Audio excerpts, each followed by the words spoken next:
Gala Reconnaissance 2026, l'excellence entrepreneuriale célébrée à la Pocatière. La MRC de Lillet se dote d'un plan stratégique pour protéger ses milieux humides et hydriques.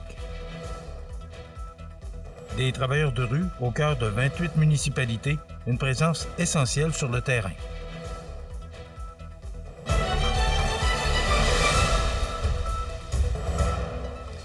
Mardi 4 février 2026. Bonjour mesdames et messieurs et bienvenue à votre bulletin d'actualité sur le réseau de télévision CMA-TV.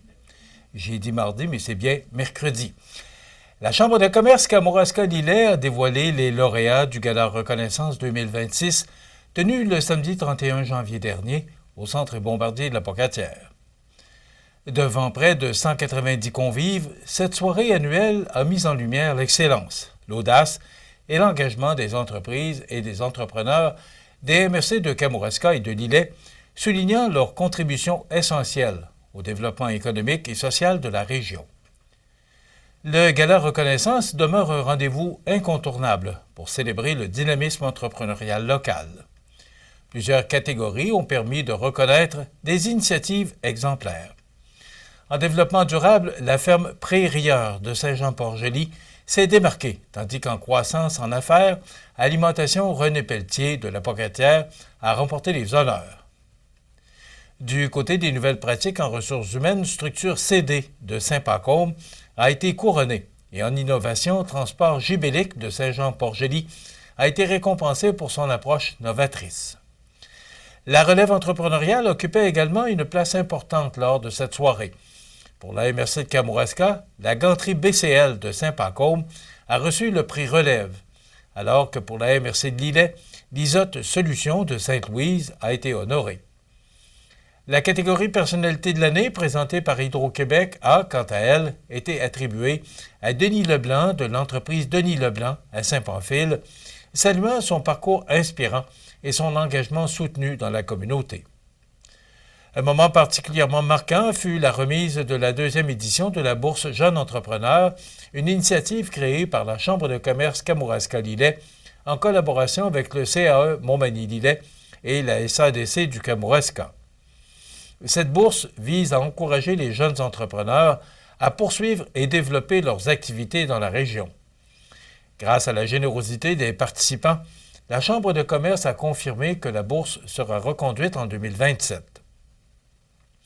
Dans le cadre de cette bourse, Maggie Caron, de la clinique auditive Kamouraska à Saint-Pascal, a été nommée lauréate pour la MRC de Kamouraska, tandis que Mélanie Brousseau, de Beau Site Création à Saint-Jean-Port-Joli, a été honorée pour la MRC de Lillet. Le prix coup de cœur a été remis à Israël Saucier, courtier immobilier résidentiel, soulignant l'audace et la vision de ce jeune entrepreneur de 22 ans. Enfin, la médaille du député de Côte-du-Sud, Mathieu Rivet, a été remise à Jean Desjardins, président de la Corporation régionale de la salle André-Gagnon de la Pocatière, en reconnaissance de son engagement exceptionnel envers la culture. La Chambre de commerce Kamouraska-Lillet a également profité de l'événement pour réaffirmer sa volonté d'organiser des activités éco-responsables, confirmant, une fois de plus, la vitalité et la résilience du milieu entrepreneurial régional. L'organisation a félicité l'ensemble des finalistes et partenaires, rappelant que leur collaboration demeure essentielle à la prospérité durable de Kamouraska-Lillet pour les années futures. La MRC de Lillet franchit une étape importante en matière d'aménagement durable avec l'adoption officielle de son plan régional des milieux humides et hydrides. J'aurais peut-être dû dire des milieux humides et hydriques. Voilà. Cette décision a été entérinée par le Conseil des maires lors de la séance du 26 novembre dernier, à la suite de l'approbation du plan par le ministère de l'Environnement, de la lutte contre les changements climatiques, de la faune et des parcs. Le plan régional des milieux humides et hydriques se veut un outil de réflexion stratégique visant à assurer une meilleure planification du territoire tout en favorisant la conservation des milieux humides et hydriques. Le document dresse un portrait détaillé des milieux, identifie les enjeux auxquels ils font face et reconnaît les services écologiques essentiels qu'ils rendent à la collectivité, notamment en matière de biodiversité, de gestion de l'eau et de résilience face au changement climatique. Élaboré à partir de 2019, ce plan découle de l'adoption de la loi concernant la conservation des milieux humides et hydriques. Sa préparation a inclus plusieurs consultations auprès des acteurs du milieu afin de tenir compte des réalités locales et des usages du territoire. Il est important de préciser que le plan régional des milieux humides et hydriques n'a pas de valeur réglementaire.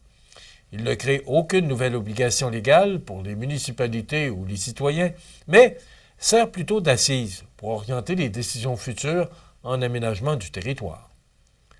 Pour soutenir la mise en œuvre du plan d'action triennal, la MRC bénéficie d'un financement de 285 000 $ du ministère. Cette première phase d'application sera principalement consacrée à l'acquisition de connaissances et aux activités de sensibilisation. Le document complet est accessible sur le site Internet de la MRC dans la section Environnement. Des travailleurs de rue au cœur des 28 municipalités. Une présence essentielle sur le terrain. On vous dit pourquoi après la pause. Le restaurant Pizzeria Porto Bellissimo, un incontournable à Saint-Jean-Port-Joli. Pizza débordante de garnitures, menus variés et abordables. Délicieux desserts avec des produits de grande qualité des gâteries de l'Ami. Porto Bellissimo et les gâteries de l'Ami, route de l'église à Saint-Jean-Port-Joli. Fenplast, c'est le plus important manufacturier de portes et fenêtres au Québec. Un produit recommandé par Protégez-vous au printemps 2024. Vous pensez portes et fenêtres? Passez voir notre équipe à la boutique Fenplast Montmagny au 228 Chemin des Poiriers ou sur fenplast.com.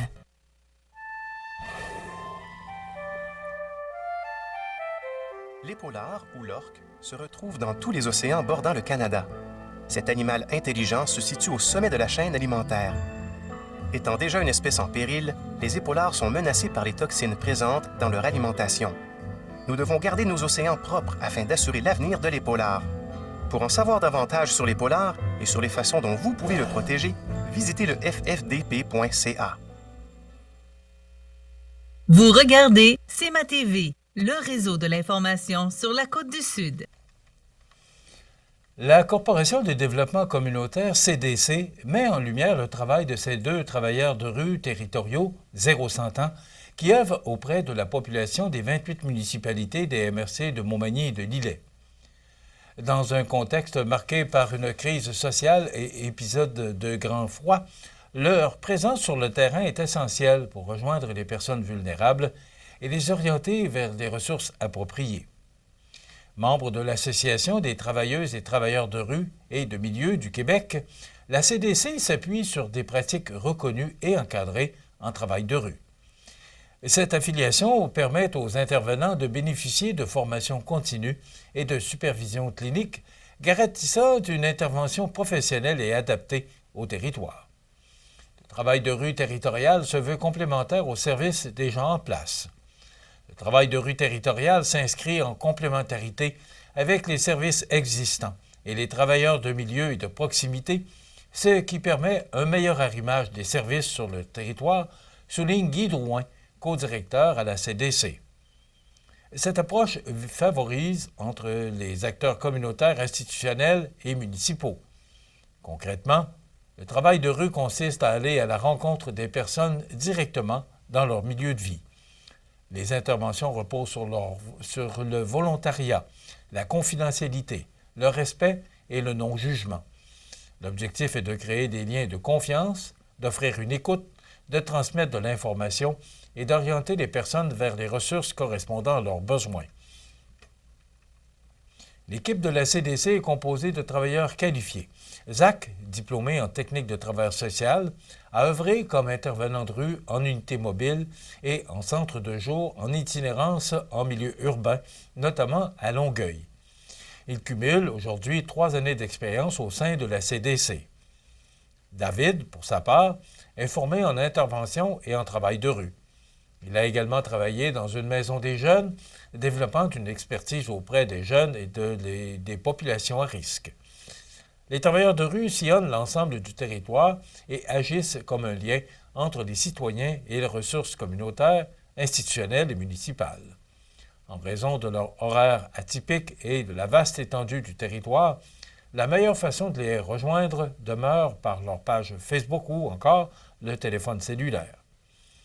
Enfin, la CDC a mis sur pied un projet pilote de co-développement professionnel réunissant des travailleurs de rue, de milieu et de proximité.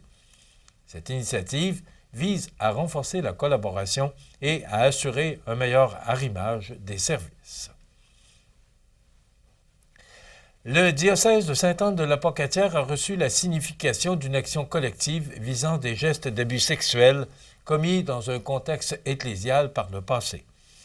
Dans un communiqué, l'évêque dit prendre acte de la démarche judiciaire et se dit profondément touché par la souffrance exprimée par les personnes qui se reconnaissent comme victimes. Il rappelle que de tels gestes n'auraient jamais dû survenir et qu'il ne trouve aucune justification au sein de l'Église. Le diocèse affirme vouloir offrir écoute, accompagnement et référence vers les ressources d'aide psychologique et spirituelle déjà mises en place pour toute personne souhaitant entreprendre un chemin de guérison. Il précise qu'il ne commentera pas l'action collective par respect du processus judiciaire, tout en réitérant son intention de collaborer afin que celui-ci progresse dans l'intérêt de toutes les parties. Enfin, l'évêque réaffirme l'engagement du diocèse en matière de prévention et de protection des personnes mineures et des adultes vulnérables. Il souhaite que les milieux ecclésiaux demeurent des espaces respectueux, sécuritaires et de responsabilité, rappelant que la vigilance demeure essentielle pour rebâtir la confiance. Enfin, les services de police du Québec, en collaboration avec la Fédération des clubs de motoneigistes du Québec, ont mené une opération nationale concertée les 24 et 25 janvier dernier afin de cibler les comportements à risque sur les sentiers. Partout en province, les interventions visaient à rappeler l'importance du respect des règles pour assurer la sécurité de tous les usagers. Au total, plus de 3 825 motoneigistes, véhicules et remorques ont été vérifiés. Les policiers ont émis plus de 260 constats d'infraction et avertissements. Les infractions observées concernaient notamment le non-port du casque, la vitesse excessive, le non-respect de la signalisation, la circulation dans des zones non autorisées, ainsi que l'absence de permis, d'immatriculation, d'assurance ou droit d'accès valide. L'opération a aussi mené à l'arrestation de 15 motoneigistes pour conduite avec les capacités affaiblies par l'alcool ou la drogue. Les autorités rappellent que les interventions se poursuivront tout au long de la saison afin de maintenir un réseau récréo-touristique sécuritaire. Rappelons que la prudence demeure essentielle pour tous.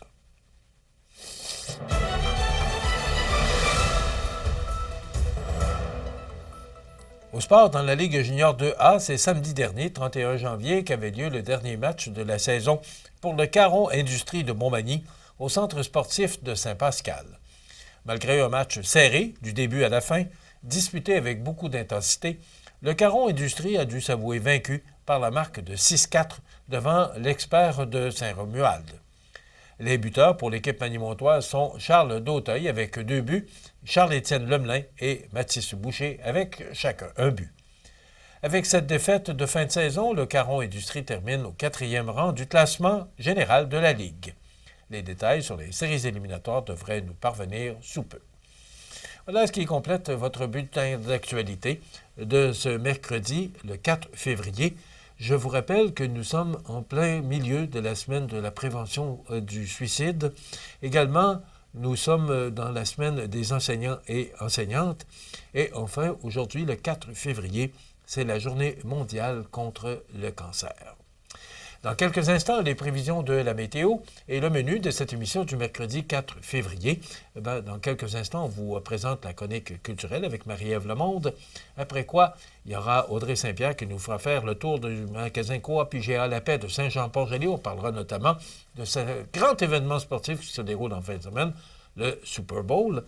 Et bien sûr, il y aura l'actualité de fin d'émission. Je vous souhaite donc une excellente émission à notre antenne.